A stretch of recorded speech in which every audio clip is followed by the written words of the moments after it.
साइंसदान होश के नाखुन लें, उनका तजर्बा नाकाम हो गया। मुल्क को तबाही के दहाने पर पहुंचाने में उनका अहम किरदार है। इलेक्शन करा लें, हकीकत समझ में आ जाएगी। फारूक हबीब का चैलेंज, कहा ये चोरों को रिलीफ, अवाम को तकलीफ दे रहे हैं। आपको नाचने का शौक था, अमरीकी डुगडुगी बज रही है, उस पर आपको नाचना पड़ेगा। मरियम नवाज को फसादी खातून करार दे दिया। नून लीग के सूबाई वुज़रा बुग़्ज़े इमरान में अखलाकियात भूल गए। अता तारड़ और अहमद मलिक खान के बेसरोपा इल्ज़ामात।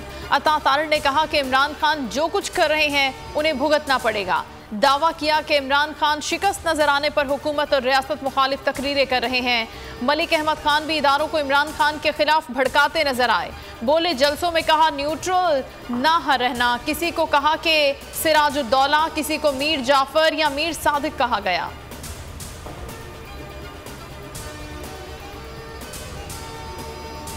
पार्लियामेंट को हमने इज्जत एहतराम नहीं दी।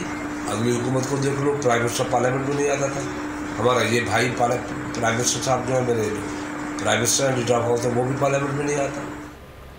पार्लियामेंट को इज्जत और एहतराम नहीं दिया गया। पिछला वजीर आजम पार्लियामेंट नहीं आता था, मौजूदा वजीर आजम भी नहीं आता।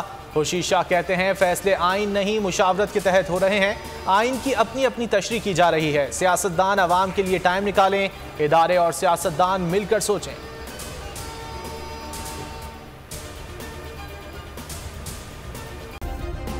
सब्सक्राइब करें और बेल दबाएं ताकि कोई खबर रह न जाए।